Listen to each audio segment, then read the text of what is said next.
Alors, c'est votre première expérience avec le squat 57 ? Allons sur le cours pour voir de quoi il s'agit. D'abord, les murs avec celui de devant, le mur arrière et les deux murs latéraux. Le cours mesure presque 10 mètres de long pour un peu plus de 6 mètres 40 de large et le mur de devant fait presque 5 mètres 50 de hauteur. Donc on peut voir de nombreuses lignes sur le cours. Allons-y et jetons un coup d'œil. Nous avons d'abord la ligne qui délimite le cours qui va du mur latéral vers le mur avant, puis revient sur l'autre mur latéral et continue sur le haut du mur arrière en vert. Maintenant, si la balle touche la ligne ou bien le mur au-dessus de la ligne, la balle est out et vous perdez le point. Si on va sur le mur avant maintenant, vous n'avez pas à vous soucier de la ligne médiane, car il s'agit de la ligne de service. Au squat 57, cette ligne n'est pas utilisée, même pour le service. Vous pouvez servir n'importe où sur le mur avant.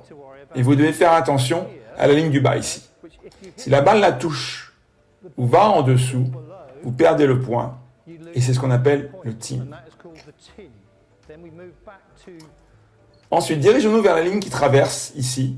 Puis nous avons la ligne de moitié de terrain. Et enfin, la zone de service à gauche et à droite. Imaginez maintenant que nous commençons une partie. Nous ferions rebondir la balle avant de servir sur le mur avant pour que la balle revienne dans cette zone-là. La balle doit rebondir au-delà de la ligne courte et obligatoirement dans cette zone du demi-terrain. Nous y reviendrons un peu plus tard. Ok, nous allons voir comment on joue au squat 57 maintenant. Allons-y. Pour commencer, on fait une chose qui s'appelle l'échauffement. Donc ça va durer environ 4 minutes. Tu as 2 minutes d'un côté et 2 minutes de l'autre. Vous échangez, vous frappez sur votre coup droit, puis sur votre revers. C'est juste pour s'échauffer avant de commencer à jouer.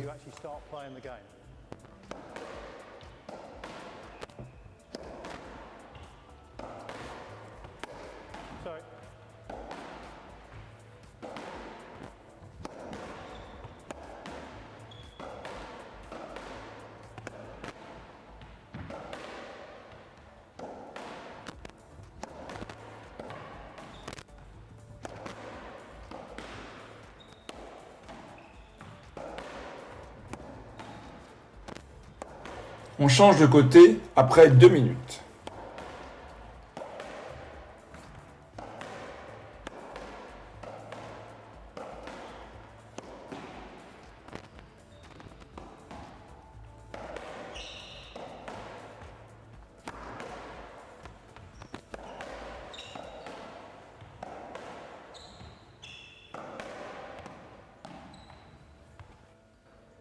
À la fin de l'échauffement, on fait tourner la raquette pour savoir qui servira en premier. Rob, tu veux jouer la tête en haut ou tête en bas, s'il te plaît? Malheureusement, c'est tête en haut et Rob a perdu le droit de débuter pour la 25e fois de suite. Pas très important tout ça. Je peux servir à partir de la zone de service à gauche ou bien de celle de droite. Parce qu'il est droitier, je vais servir depuis le côté droit, parce que la balle va arriver sur son revers.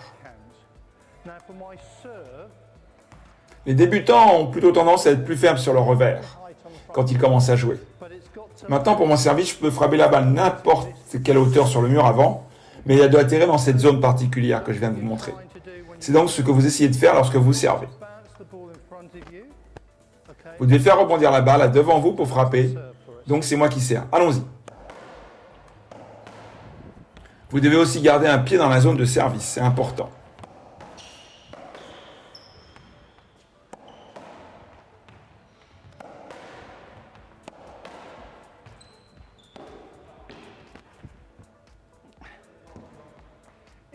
Si je gagne l'échange, je sers à nouveau, mais de l'autre côté. Alors maintenant, je sers depuis le côté gauche. C'est un point pour l'échange, donc je mène 1-0 pour le moment, et c'est le premier à 11 qui remporte le jeu.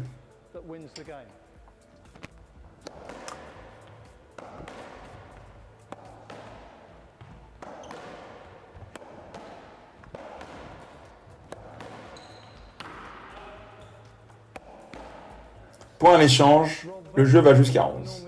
Rob, très gentiment, il ne fait pas ça normalement, mais la balle a touché un coin pélonique et est partie sur le côté, ce qui signifie qu'elle a rebondi 2 fois. Et il a très honnêtement dit qu'elle avait rebondi 2 fois. La balle n'est autorisée à rebondir qu'une seule fois avant que vous ne la frappiez. Nous pouvons continuer à jouer si la balle rebondit une fois, mais si on renvoie la balle après le deuxième rebond, nous perdons le point. Alors merci Rob, c'est très inhabituel de sa part.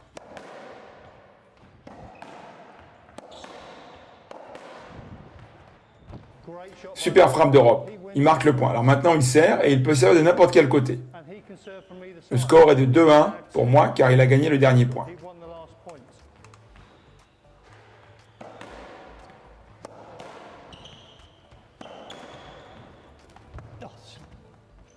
Ouf, j'ai failli dire un gros mot. C'est un super coup. 2 partout.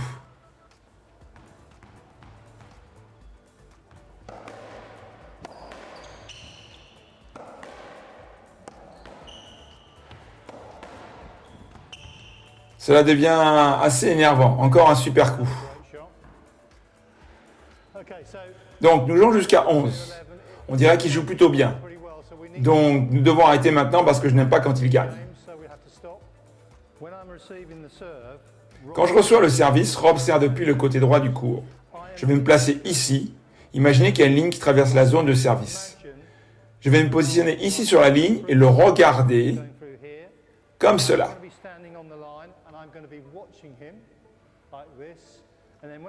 Et là, il sert. Quand il sert, je vais me tourner et essayer de frapper la balle. Et je fais exactement la même chose de l'autre côté si je reçois à nouveau le service. Il y a différentes manières de perdre un point. Ça ne va pas bien aujourd'hui. Je viens de toucher le tin et parce que je l'ai touché, je perds le point.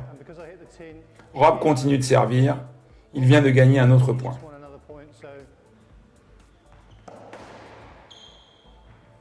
Rob a frappé ce coup un peu trop fort. Non seulement la balle est allée au-dessus de la ligne du mur latéral, et donc dehors, mais elle est également sortie du terrain. Ce n'est donc pas son meilleur service. Donc il perd le point, et c'est à moi de servir maintenant.